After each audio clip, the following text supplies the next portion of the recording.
RSS के बहुत से साथी हैं जो छोड़ के आ चुके हैं, आरएसएस छोड़ के आ रहे हैं, हमारे बहुत से साथी हैं जो छोड़ के आ रहे हैं, जो क्लियर बता रहे हैं कि वहाँ पर भेदभाव की नीति भी अपनाई जाती है, ऊंच नीच की नीति भी अपनाई जाती है।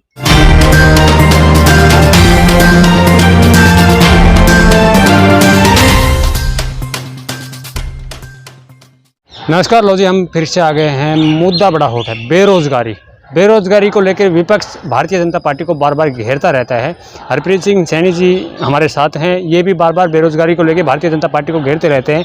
लेकिन हाल ही में पीएमओ के ट्विटर हैंडल से एक ट्वीट आया है कि 1.5 साल के अंदर अंदर 10 लाख रोजगार दिए जाएंगे। सैनी साहब, आपका तो अब घेरना का राजनीतिक बंद हो जाएगी। देखिए, जो देश की राजनीति है ना, वो गिरने की एक नई ऊंचाइयां छू रही है। 10 लाख रोजगार, मतलब शर्म आती है कि जब प्रधानमंत्री कार्यालय ऐसी घोषणा करता है और ट्वीट करता है और बड़े फक्र से ट्वीट करता है, और ट्वीट किसके अगेंस्ट में? आपको कम से कम अपना पल्ला उठाकर अपना पेट देख लेना चाहिए भाई। आप क्या कहकर आए थे? आप कहकर आए थे 2 करोड़ रोजगार हर साल, और 10 लाख की बात कर रहे हैं आप। शर्म नहीं आती है आपको? चुल्लू भर पानी में डूब मरना चाहिए। तो रोजगार दे रहे हैं, उसका प्रचार करें, उसके लिए ट्वीट करें, तो दिक्कत क्या? शर्म भाई, रोजगार कैसा दे रहे हैं मालूम है आपको?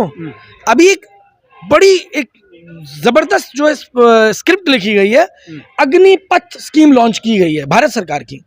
अरे भैया, अग्निपथ स्कीम पता है आपको उसके बारे में? मालूम है नहीं मालूम? हाँ, मैं मालूम, आप थोड़ा बताइए भैया। अब देश के सेना के जवानों को जो है वो कॉन्ट्रैक्ट पर रखा जाएगा 4 साल के लिए, 5 साल के लिए। अच्छा, मतलब आप देश की सुरक्षा से कितना बड़ा खिलवाड़ कर रहे हैं। जो बात करते थे कि चीन को लाल आंख दिखाएंगे, आज क्या कर रहे हैं? अब देश की सेना को ठेके पे देने जा रहे हैं, देश की सेना को कॉन्ट्रैक्ट पे करेंगे, 5 साल के कॉन्ट्रैक्ट पे। अरे भाई, वो कैसे, वो जो मनोबल है सेना का वो टूट जाएगा। आपको पता ही नहीं है। आज मुझे लगता है कि मैं शायद आपने वो पूरा चीज़ पढ़ी नहीं है। 5 साल के 4 साल के कॉन्ट्रैक्ट पे लेंगे और जिनका कार्य सराहना होगा उसको आगे कंटिन्यू कर देंगे, तो और अच्छा काम करेंगे ना। भाई, एक बात आप मुझे बताओ, क्या आज की तारीख के अंदर आप ये कहना चाहते हो कि सेना के जवान सही काम नहीं कर रहे? जो आप ये स्कीम ला रहे हो, इसका मतलब तो यही है। सरकार को जैसे उनके नेता हैं, खुद के जो नेता हैं, जैसे उनके नेताओं की मंशा है, जैसे उन नेताओं का चरित्र है, क्या आप हमारे देश की सेना के जवानों को भी ऐसा समझते हैं? बड़ी घटिया मानसिकता है भारतीय जनता पार्टी की। हमें अपनी सेना, अच्छा काम करिए, हमें अपने देश की सेना पे गर्व है, फक्र है। और एक राष्ट्रवादी, तो भी विरोध न दे तो भी देखिए, एक राष्ट्रवादी को अपने देश की सेना पे गर्व होता है, लेकिन वो सेना, जैसे बाबा साहब ने संविधान के बारे में कहा था कि जितना मर्जी अच्छे से अच्छा संविधान हो, अगर उसे चलाने वाले लोग खराब मानसिकता के होंगे तो संविधान खराब साबित होगा। ऐसे ही देश की सेना की बात है। सेना बहुत अच्छी है, लेकिन सेना को चलाने वाले जो देश के नेता हैं, जो निकम्मे नेता हैं, जो अनपढ़ नेता हैं, वो नेता जब सेना के साथ काम कर रहे हैं तो उनको ऐसा प्रतीत होने लगा है कि सेना जो है वो काबिल नहीं है। इसलिए इस तरीके से ये लगाई जा रही है क्लॉजेस। नहीं सैनी साहब, सवाल मेरा वही था। अब सरकार रोजगार नहीं दे रही थी तो भी आप लोग विरोध करते, अब दे रही है तो भी आप लोगों को दिक्कत है। आप इसे रोजगार मान रहे हैं क्या? इतना अंधा विरोध क्यों? आप इसे रोजगार मानते हैं? इससे बेहतर तो जो मोदी जी ने पहले सलाह दी थी ना, पकोड़े रोजगार योजना, वो बेहतर। भी विरोध करते, आप बेहतर बता रहे हैं। नहीं भाई, देखिए, मैंने क्या बोला? गिरने की नई सीमाएं छू रहे हैं हमारे देश के नेता। अच्छा, जो देश की राजनीति है, गिरने का एक नया आयाम स्थापित कर रही है। तो ये जो पकौड़े योजना थी, नाले से गैस बनाने की योजना थी, अब ये जो अगली योजना आई है अग्निपथ, देखो, मतलब एक ऐसे बना रहे हैं जैसे फिल्म बनाने जा रहे हैं कोई। अरे शर्म आनी चाहिए भाई आप लोगों को। मतलब हर चीज से मजाक। नाम दे दिया तो इसका मतलब ये थोड़ी ना फिल्म बना दिया। वो तो हर योजना का कोई ना कोई नाम दिया जाता है, वो कुछ भी प्रकार से दे दो भाई। वो अग्निपथ का मतलब अग्नि की परीक्षा। वो योजना जो भी आप दे रहे हैं, देश के किसी महान नेतृत्व के आधार पर भी तो हो सकती थी। आप जब राज्यों का, किसी सिटी का नाम बदलते हैं, किसी अपने व्यक्ति के नाम से उसको जोड़ देते हैं, तो उस स्थिति के अंदर आप क्या, जब सेना के लिए अगर कोई कार्रवाई करने जा रहे हैं, कोई स्कीम लॉन्च करने जा रहे हैं, क्या हमारे देश के अंदर इतने बड़े बड़े महान व्यक्तित्व हुए हैं, क्या उनको आप श्रेय नहीं देना चाहते? अभी वो गुजरात में स्टेडियम का नाम बदलकर नरेंद्र मोदी स्टेडियम तो बड़ी जल्दी कर दिया आपने। क्यों भाई? जवाब दो ना, पूछो ना इन नेताओं से। और जब सेना की बात आती है, जब राष्ट्रहित की बात आती है, जब देश की बात आने लगती है, तो ये लोग लापरवाही से काम जब कर रहे हैं। देश की बात आती है, जब राष्ट्र हित की बात आती है, तो कह रहे हैं आप लापरवाही से बात करें। देश हित राष्ट्र हित में जो भी काम करते हैं आप अंधा विरोध कर रहे हैं भारतीय जनता पार्टी का। देखिए तो इतना मेरा अंधा विरोध क्यों मेरा करते हैं आप ये मेरा विरोध खाली भाजपा से नहीं है। आपने अक्सर मेरे मुंह से सुना होगा कि भारतीय जनता पार्टी वो कीड़े हैं, भारतीय जनता पार्टी के नेता वो कीड़े हैं जो कांग्रेस की गंदी नाली में पैदा हुए हैं। तो कांग्रेस वो कौन गंदी थे वो नाली, कीड़े? मोदी जी कभी भी भारतीय कांग्रेस में नहीं रहे। देखिए अमित शाह जी कौन से देखिए कांग्रेस में देखिए रहे? योगी जी कौन सी कांग्रेस में रहे? 304 सांसद हैं। हम्म। अगर आप बोलेंगे तो मैं लिस्ट आपको दे दूंगा। 167 सांसद पुराने भाजपाई हैं, जैसे कि जैसे कि- भाजपा ही है ना। पुराने कांग्रेसी हैं जो भाजपा में गए हैं। अच्छा। अब फॉर एग्जांपल माधवराज सिंधिया को ले लीजिए, हम्म। कैप्टन अमरिंदर सिंह को ले लो, ये तो अभी नए हैं बिल्कुल। और अभी और भी 3-4 नेता और भी जुड़े हैं उसमें जाकर, हार्दिक पटेल। फिर हार्दिक पटेल भी आ गया।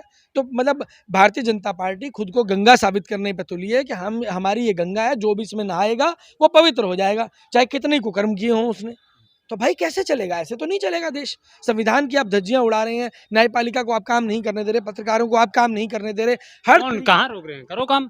किसने रोका? अभी आपने पत्रकारों को जेल जाते हुए नहीं देखा, मुझे लग रहा है। आप करिए तो सही जो पत्रकारिता, गलत करेंगे वो जेल जाएंगे। आप पत्रकारिता करिए तो सही। जो राष्ट्र के विरोधी खबर चलाएंगे जेल जाएंगे। राष्ट्र के विरोधी या मोदी के विरोधी? राष्ट्र विरोधी। नहीं नहीं, ऐसा नहीं है। अगर राष्ट्र विरोध और मोदी विरोध दोनों चीजें अलग अलग है, दोनों को जोड़िए मत। नरेंद्र मोदी अलग व्यक्ति है, राष्ट्र अलग व्यक्ति है। और आज की तारीख के मैंने अंदर तो मोदी जी का जिक्र ही नहीं किया, मैंने तो राष्ट्र का जिक्र ही किया। हाँ, तो जब आप राष्ट्र का जिक्र कर रहे हैं तो राष्ट्र की बात अगर करेंगे तो राष्ट्र के हित के अंदर अगर बात होगी तो कोई आपको जेल में नहीं डालेगा, डालने की जरूरत नहीं है। लेकिन अगर आप मोदी के विरोध में बात करते हैं तो उठा के आपको जेल में भी डाल दिया जाएगा और आपकी जमानत पे भी सुनवाई नहीं होगी। अभी सुप्रीम कोर्ट के लॉयर थे प्रशांत भूषण जी, उन्होंने भी सुप्रीम कोर्ट को लेकर कुछ अभद्र टिप्पणियां की हैं, उन पर सवाल उठाए हैं। कहाँ तक जायज़ है कोर्ट, एक न्यायपालिका भी इस प्रकार के सवाल उठाना? देखिए उन्होंने अभद्र टिप्पणी तो नहीं की है, लेकिन यकीनन जो उन्होंने सवाल उठाए हैं वो बहुत गंभीर सवाल हैं। आज न्यायपालिका जिस हिसाब से शांत बैठी है, तो न्यायपालिका को स्वतः संज्ञान जिन चीज़ों पे लेना चाहिए, नुपुर शर्मा की केस पे लेना चाहिए। बहुत सारे ऐसे केस हैं जहाँ पर ज्ञानवापी का मुद्दा है। उनका सवाल इसलिए उठता है क्योंकि वो उस न्यायपालिका का हिस्सा रह चुके, तब तो वो कुछ नहीं बोले। अब किसी विपक्षी पार्टी में होकर के फिर विपक्षी पार्टी के तौर पे इस तरीके का नहीं, वो किसी पार्टी में नहीं है। रह चुके हैं ना, देखिए राजनीति इंक्लूड है, रह चुके हैं, राजनीति उनके नस नस में बस चुकी है।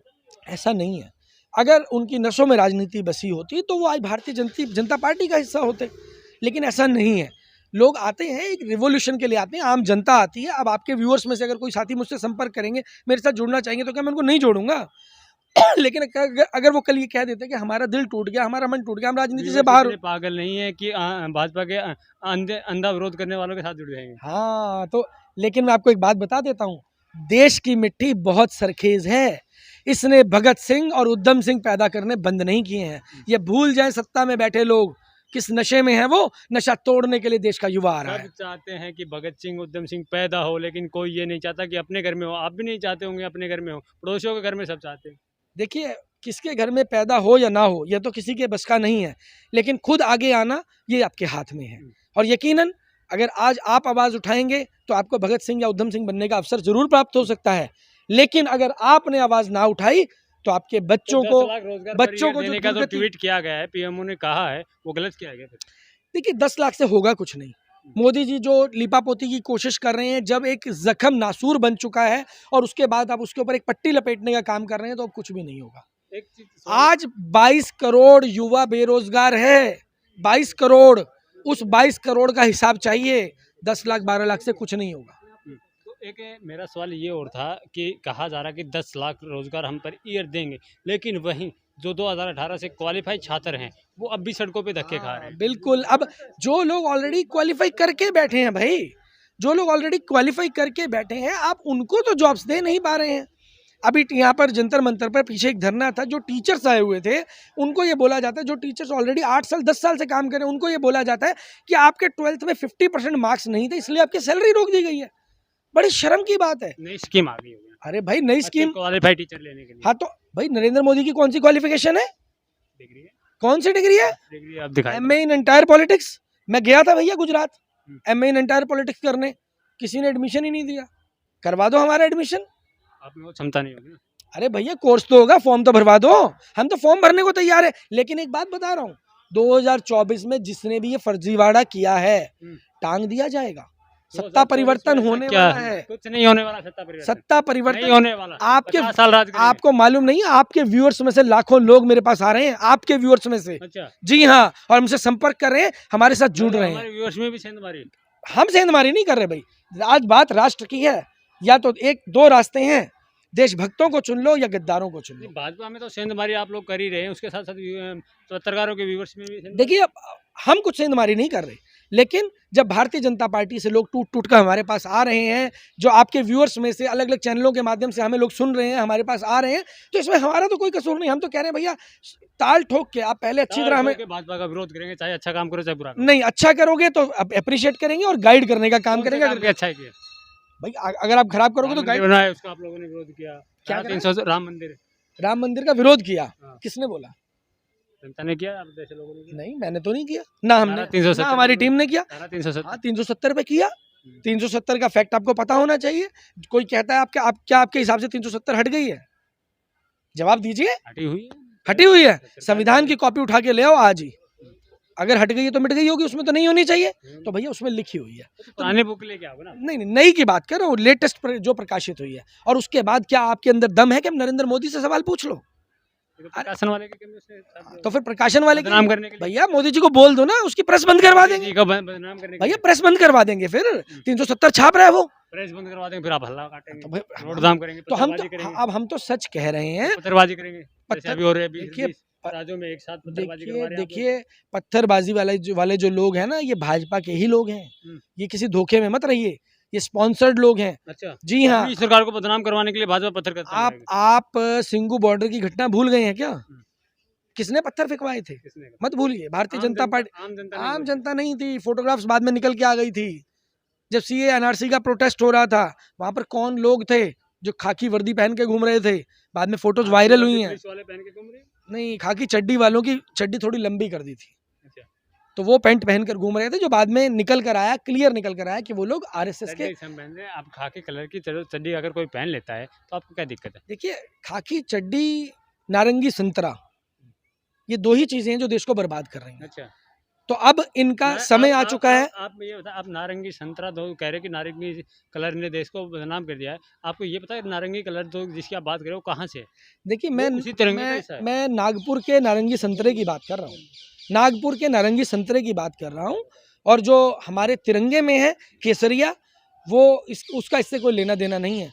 वो केसरिया बलिदान का प्रतीक है। नागपुर में भी तो उसी का हिस्सा मिलता है। हाँ, माफी वीरों का हिस्सा है वहाँ पर। अब आप हर चीज़ मुझसे एक ही वीडियो में कवर करवाना चाहेंगे, एक ही इंटरव्यू में उनकी चड्डी फड़वाना चाहेंगे, तो मैं कुछ कर नहीं सकता। चड्डी फाड़ेंगे डेफिनेटली आप फड़वा ही रहे हैं। किसकी चड्डी फाड़ेंगे? अब आप भी तो वही कह रहे हैं ना, आपकी भी वही खाकी है, बस उसका साइज बड़ा हो गया है। बस हिस्सा तो आप भी कहीं भाई, ना कहीं खाकी रंग से नफरत नहीं है।